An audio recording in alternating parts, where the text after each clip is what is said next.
no? Masaylo ako kay na-offend mo. Pero dili, it was not meant for you. Pero wala gyud bay? Oh, wala gyud. Sige, palihog ko gab atong isunod na. Yung nangyari. So no apologies, Yusek. Ivan, hindi tayo pwede rito magkaroon ng, sorry for the word. Ayoko magkaroon ng additional na pang-iintriga dito.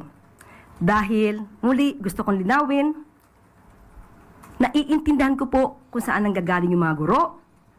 At wala po tayong sinabi na sila ang dapat sisihin. Ipinapakita lamang po natin kung gaano kalaki yung kanilang role bilang pangalawang magulang sa ating mga kabataan. Pero So ngayon, ipinakita ko kung bakit yun Pero yung sabi natin. ang ingon niya itong gapon, pangalawang guro. Na, mabalikan niyo itong gapon o na-delete na to? Wala na itong gapon. Katong pinakaunang video gapon? Unang video ba to? Katong iyang pamahayag gapon gani? Naapa? Balikan na to kay lahi man to. Ang karon man niyan eh. Ang gahapon din yan eh. Ang the other day niya mga higala katong atol sa incident. Kadto kung dito na to tanahon. Kaya nagkasala-sala siya istorya ato.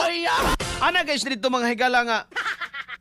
Ana guys siya dito nga kanabang pangalawang guro daw ang mga guro.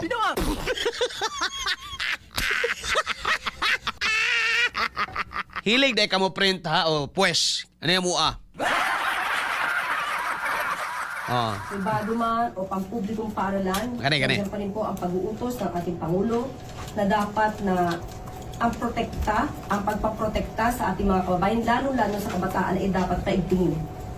At ang isa sa mga nakikita rin ditong solusyon ay dapat na ang mga kabataan natin ay naggagabayan. Hindi lamang ng kanilang mga magulang o hindi sa kanila mismong paaralan.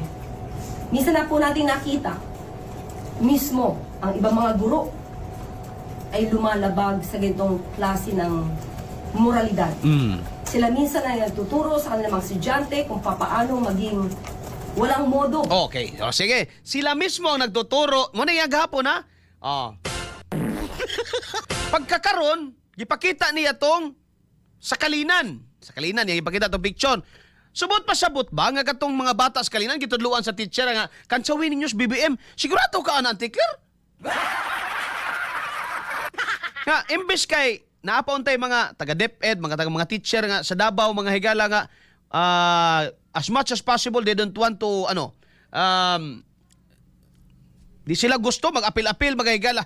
Nining mga inganing nga isgutanan. Trabaho lang sila. Pero mo-apil og kalagot mga igsoon kay wala naman og imong gi-generalize nga pagka sa Davao mga higala, no? Pag ingani ang aksyon sa mga bata, ingani actuation sa mga bata, gitudluan gyud nig teacher. Ingani Di ba mali ba yan ng pag ang bata mga higala na ay nag-display og action ba nga unbecoming of a obedient child, for example. Nga moingon dayon ka mga higala, mao na gitudlo sa imong amahan? Mao na gitudlo sa maestra, mao na gitudlo sa imong ginikanan? Mao na gitudlo sa imong mga imong mga teachers sa eskwelahan?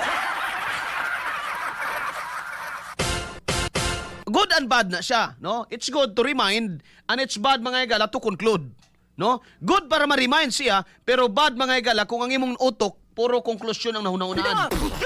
Parehas utok ni Auntie Claire. Kay iya man ginakonstro diri nga katong istorya sa Davao, ang nagtuturo daw gyapon mga higala, mga teacher na maging walang modo ang mga bata. So bisag kung saon niya karog limod, mo na ginaingon nga iyang pulong batok sa iyang pulong. Sige, tanggalan na nagab mo, or atong gusto madungog. Bullseye! Bullseye! And then no apology mga higala. Wala gyud pagpangayo pasaylo, pwede ra gud na to mga higala. No nga mo yung kag to those who are na offend, it was not meant for you, my apology. Pero gyud gahi pas magkuno si Auntie Claire. Kumana na? Wala pa. Taas pa na? Napay gamay, sige pareho na lang na. Dahil totoo naman na mayroong mga guro na hindi nagsilbing maganda or modelo sa ating mga kabataan.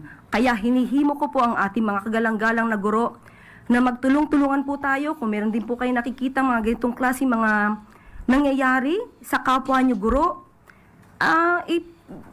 paalalahanan po natin na kayo po ay tinitingala bilang tagapagturo ng magandang kaugalian sa ating mga kabataan. Sige. Sorry. Ayan na. Tama na. Murag, siya rin na himuot mga katang smile niyo. Sus, Ginoo ko. Ug ako'y pamilya aning Antikler, moingon ko mga higala nga, nang, undang na nang. Tama na, diha nang, murag, halos tanan Pilipino na suko na ni mo nang. Ay,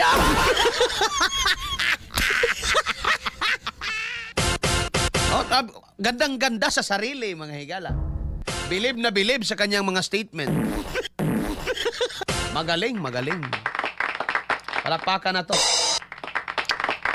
Wadyo kay nada Antikler bisa kung sao.